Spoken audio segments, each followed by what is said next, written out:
Hello students, we'll be doing the next algae, that is Vaucheria.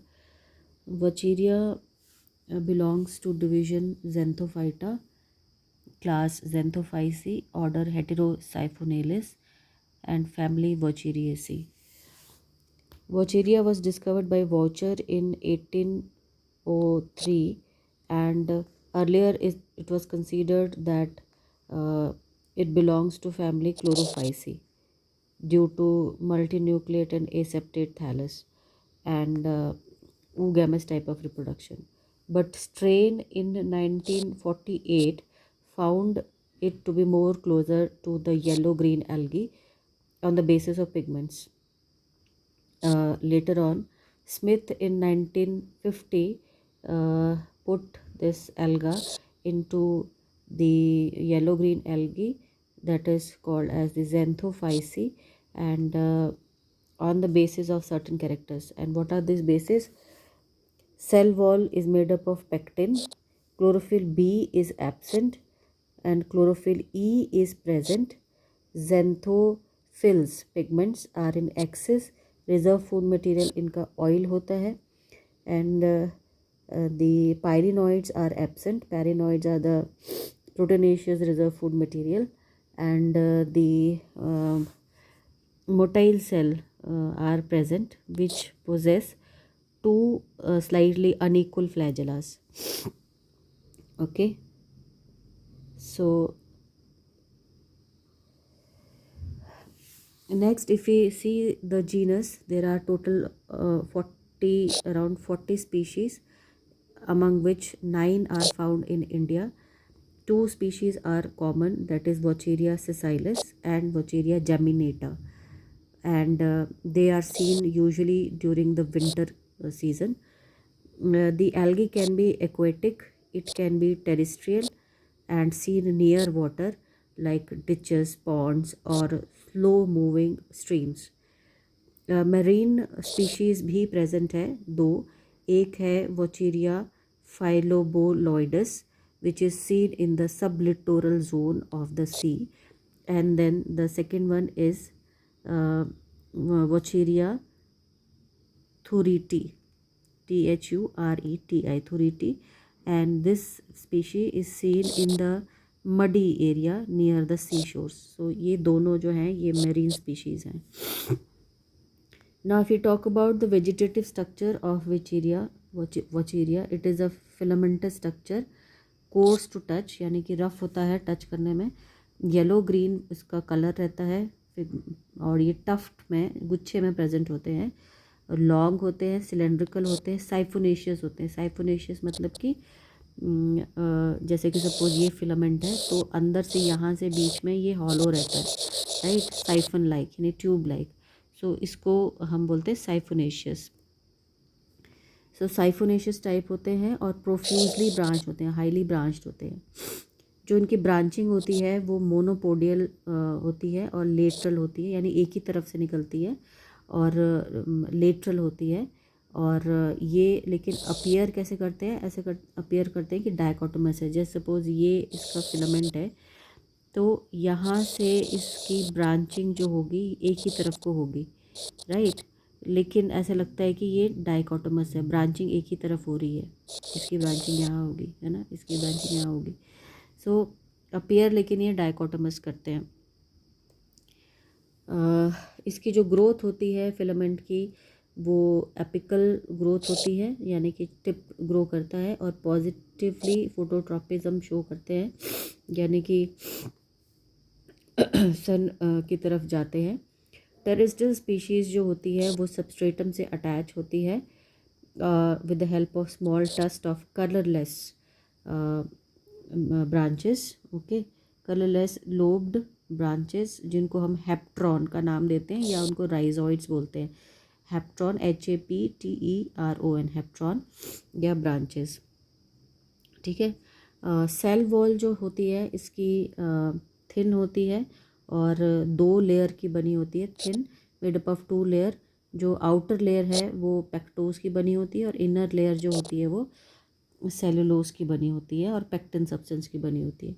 Cytoplasm जो इसमें होता है वो पेरिफेरल होता है, और वैक्यूल जो होता है लार्ज और सेंट्रल होता है। इसीलिए ये साइफोनेशियस अपीयरेंस देता है, बिकॉज बीच में इसका जो है वैक्यूल प्रेजेंट होता है। ठीक है। नाउ इसका वेजिटेटिव स्ट्रक्चर जो है, इसके अंदर कोई सेप्टा नहीं होता है, यानी कि एसेप्टेड कंडीशन होती है, इस डायग्राम में आप देख सकते हैं। ठीक है। और सेप्टास जो होते हैं ये तभी फॉर्म होते हैं जब इसमें रिप्रोडक्टिव ऑर्गन फॉर्म होनी होती है, या फिर थैलस जो है वो इंजर्ड हो जाता है ड्यू टू सम रीजन, तो उस इंजरी को रोकने के लिए कि फ्लूइड बाहर ना जाए, वो सेप्टा बन जाता है। ठीक है। और एक और खासियत होती है थैलस में कि वो मल्टी न्यूक्लिएटेड होता है, और इस कंडीशन को बोलते हैं सिनोसिटिक कंडीशन। राइट। तो आपको कई बार ये क्वेश्चन पूछ सकते हैं कि सिनोसिटिक हाइफे क्या होता है, सॉरी हाइफे नहीं बोलेंगे इसमें क्योंकि ये एल्गी है। तो सिनोसिटिक आपका थैलस क्या होता है, तो उसका मतलब होता है multi nucleate and aseptate. Right. तो ऑब्वियसली सेप्टा नहीं होता तो सारे न्यूक्लियाई एक ही जगह पे आपको नज़र आएंगे, आप डायग्राम में भी देख लेंगे। जो न्यूक्लियस होते हैं इनके वो सर्कुलर होते हैं, डिस्कॉइड होते हैं, और उसके अंदर जो पिगमेंट होते हैं येलो ग्रीन कलर के पिगमेंट्स प्रेजेंट होते हैं क्रोमैटोफोर्स के अंदर। Chlorophyll A, E, carotene and xanthophylls present होते हैं, पायरोनोइड्स एब्सेंट होते हैं। ठीक है। और इसमें जो अरेंजमेंट होता है वो होता है, ये जो न्यूक्लियस होते हैं, न्यूक्लियाई होते हैं, वो पेरिफेरल होते हैं, और जो इसमें न्यूक्लियस होते हैं वो होते हैं अंदर की तरफ। राइट। और जो क्रोमैटोफोर्स होते हैं जिन्होंने फोटोसिंथेसिस करना होता है वो बाहर की तरफ होते हैं। तो इस पिक्चर में भी आप देख सकते हैं, ये जो डार्क चीज़ आपको नज़र आ रही है, दिस इज़ डिस्कॉइड क्लोरोप्लास्ट, और जो न्यूक्लियस है वो अंदर की तरफ है टुवर्ड्स दी, ये जो सेंटर में आपको खाली दिख रहा है this is central vacuole. Right. तो ये मोनोपोडियल ब्रांचिंग इसमें दिख रही है, दिस इज़ द राइजोइड और द हैप्ट्रॉन और होल्ड फास्ट, जिससे ये मड में जो है वो जुड़ा होता है। तो this is the structure, vegetative structure of the plant. Then we move on to the reproduction. Reproduction can be vegetative reproduction with the help of fragmentation. Fragmentation simply is the breaking of the thallus, and each fragment can give rise to a new thallus. That is fragmentation. Then by asexual reproduction, it is by the formation of special type of zoospore which is called as the syn zoospore. syn मतलब कि जुड़ा हुआ। तो बहुत सारे spores जो zoospores होते हैं वो आपस में जुड़े होते हैं, सेपरेट नहीं होते हैं। तो इस तरीके की एक स्पेशल रिप्रोडक्शन होती है, ये काफ़ी इंपॉर्टेंट है। इसके ऊपर कई बार शॉर्ट नोट आता है सिन जूस्पोर के ऊपर, ये कैसे फॉर्म होता है और क्या इसका स्ट्रक्चर होता है। ठीक है।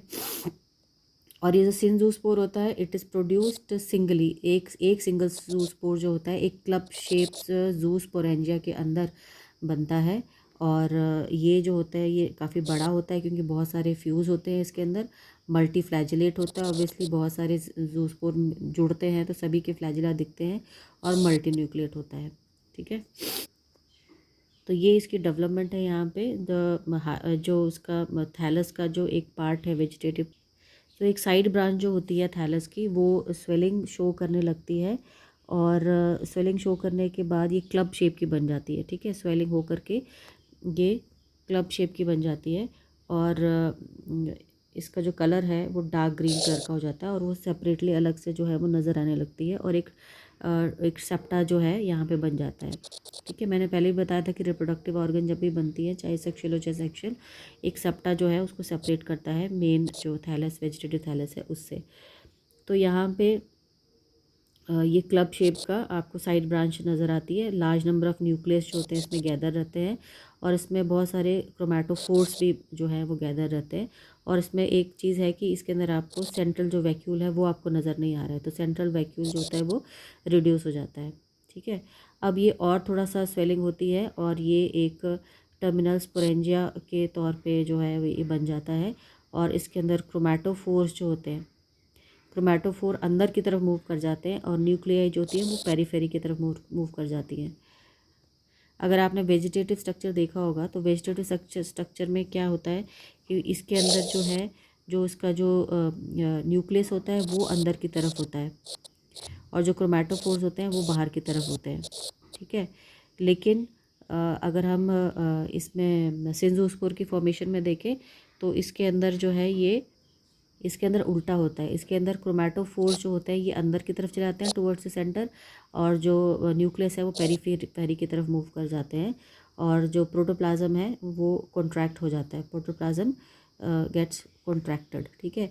और हर एक न्यूक्लियस जो होता है, a pair of unequal flagella is develop opposite to each nucleus, ठीक है। हर एक न्यूक्लियस के ऑपोजिट में एक पेयर ऑफ न्यूक्लियस फ्लैजिला जो है, अनइक्वल फ्लैजिला, वो डेवलप हो जाता है।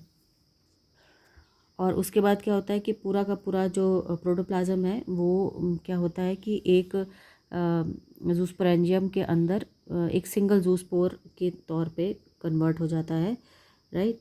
और एपिकल पोर से, यहाँ से ये एपिकल पोर है, ये एपिकल पोर से निकलता है बाय द जिलेटिलाइजेशन ऑफ, यानी कि वॉल जो होती है वो जिलेटिन में कन्वर्ट हो जाती है, और डिस्टल एंड से ये जो है ये एक सिंजूस्पोर बाहर निकलता है, ठीक है। और सिंजूस्पोर जो होता है वो मॉर्निंग आवर्स में ज़्यादा लिबरेट होता है।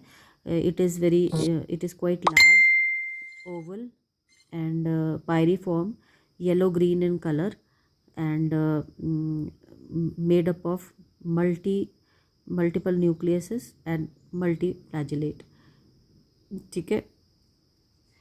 तो यहाँ पे आप देख रहे हैं इसको कि ये जो है नेकेड रहता है, इसमें वॉल नहीं रहती है, okay. And before germination it swims for say about, क्योंकि इसमें फ्लैजिला है, 5 to 15 minutes, then it rest on the substratum and it withdraws its flagella, secrete a thin wall uh, uh, around itself, and it germinates, it and produces 1 or 2 tubular outgrowths,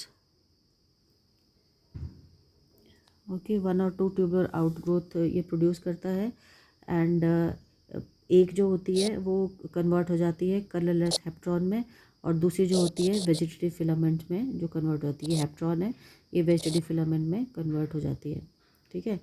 ये हुआ आपका formation of सिंजोस्पोर। फिर इसके बाद second asexual reproduction है bye the formation of A प्लानोस्पोर।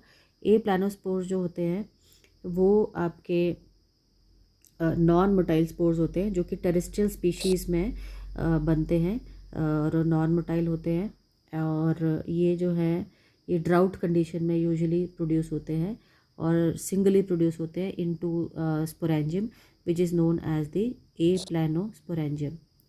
And इसकी जो development है और लिबरेशन है, it is exactly similar to the synzoospore, except कि इसके अंदर फ्लैजिला नहीं होता है, बिकॉज ये ड्राई कंडीशन में होती है, तो फ्लैजिला होने का कोई ज़रूरत नहीं है, बिकॉज वो स्विम नहीं करना होता है, राइट। तो ये जो है ये डिफरेंस है इसके अंदर।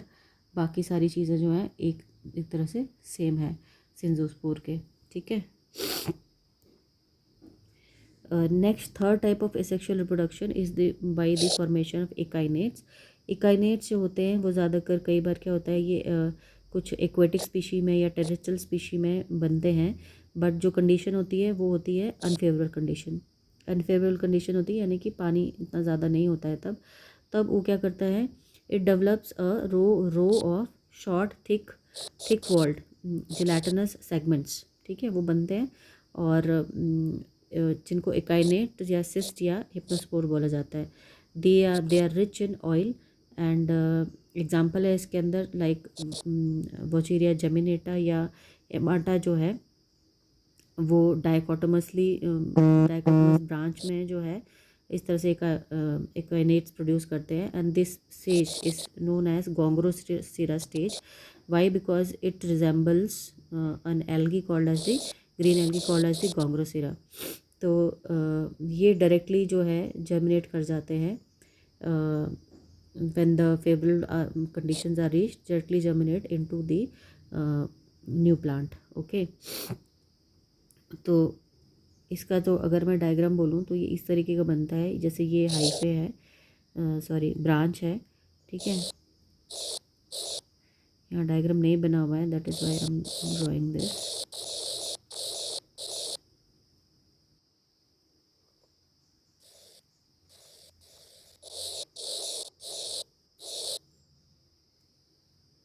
Now these are the echinates that are thick wall and formed inside the branches, dichotomous branches. A lot of reserve food materials are present inside this. So this type of branches, they are usually very prevalent in oil droplets. These are the oil droplets, and this is the thick wall. Okay, the wall is quite thick. So this condition is seen in an algae called as a Gongrosera. Okay, so this is called as the Gongrosera stage. Okay, so this is about the till the asexual reproduction. Then in next we can continue with the sexual reproduction in Boucheria.